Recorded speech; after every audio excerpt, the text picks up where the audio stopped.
Points. इसमें आप पढ़ाने क्या जा रहे हो, आपका टॉपिक क्या है।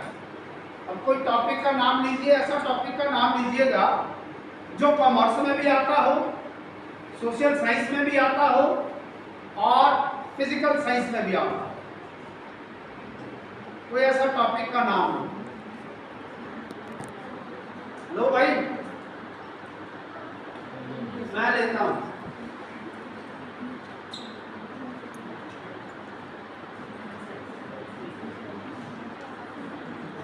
संसाधन, ठीक है। आते हैं ना, तीनों में आ जाएंगे शायद, ठीक है।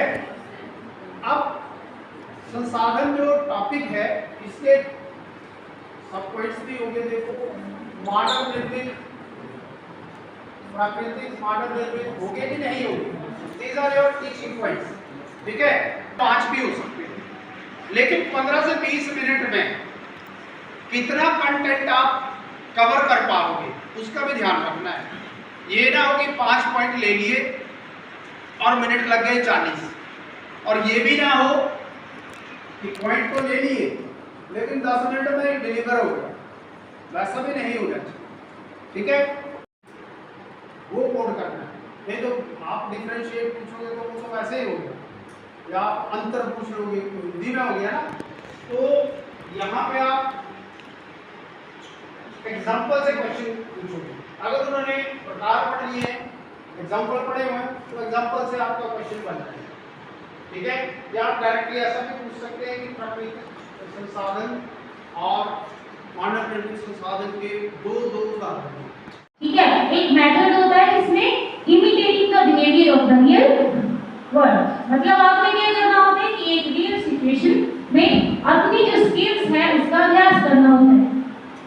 एक ऐसा ही आपके पास, यहाँ भी आप जब सिमुलेशन करेंगे तो यहाँ भी एक ऐसा ही क्लासरूम आपको मिलेगा जहाँ पे आप अपने ही, आपके सामने स्टूडेंट बैठे होंगे और आपने सिमुलेशन करनी होगी, ठीक है। उसके बाद मेन पॉइंट है कि सिमुलेशन में कौन से की पॉइंट्स करते हैं। सिमुलेशन जो है वो 5 की पॉइंट्स के ऊपर बेस्ड रहती है, जिसमें फर्स्ट पॉइंट रहता है कौन सा। सिमुलेशन के 5 की पॉइंट्स होते हैं, कौन सा। फर्स्ट वन इमिटेशन, लिखते जाएंगे ताकि आप जब लेसन प्लान सिमुलेशन के बनाएं तो आपको पता रहे। फर्स्ट वन है इमिटेशन, फर्स्ट की पॉइंट। सेकंड वन है कंट्रोलिंग, थर्ड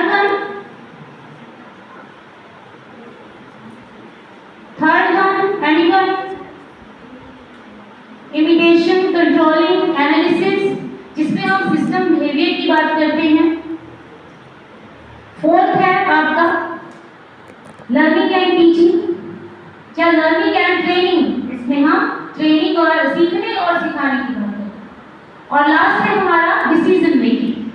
तो पढ़ाया था तो मैंने बताया था कि जो वाचन है वो 3 तरह का होता है, आदर्श वाचन, अनुकरण वाचन और तीसरा मौन वाचन, ठीक है। और आदर्श वाचन जो है वो किसके द्वारा किया जाता है, एक अध्यापक के द्वारा किया जाता है, ठीक है। और विद्यार्थियों के द्वारा जो वाचन किया जाता है, पोइम में जब करते हैं तो वहाँ पे स्वर वाचन आता है। तो यहाँ पे आएगा कविता का उचित गति, लय, ताल के साथ स्वर वाचन करने में, ठीक है। अब उसके बाद कविता में आए कठिन शब्दों का शुद्ध उच्चारण करने में। कविता में जो भी कठिन शब्द आ रहे हैं जिनका बच्चे जो है गलत उच्चारण करते हैं या गलत उस चीज को प्रोनाउंस करते हैं, तो एक अध्यापक क्या करता है, उसका फिर से कक्षा में अभ्यास करवाता है बच्चों से, ठीक है। उसके बाद आया कविता में आए कठिन शब्दों का अर्थ बताने में, ठीक है। आएंगे कविता का सारांश बताने में। कविता पढ़ने के बाद विद्यार्थी जो है उस कविता का सारांश बताने में सक्षम होंगे। कविता में आए प्रश्नों के उत्तर देने में। अब यहाँ पे कठपुतली कविता है तो कठपुतली से जो भी क्वेश्चन बनेंगे उसके वो क्या कर पाएंगे, उत्तर जो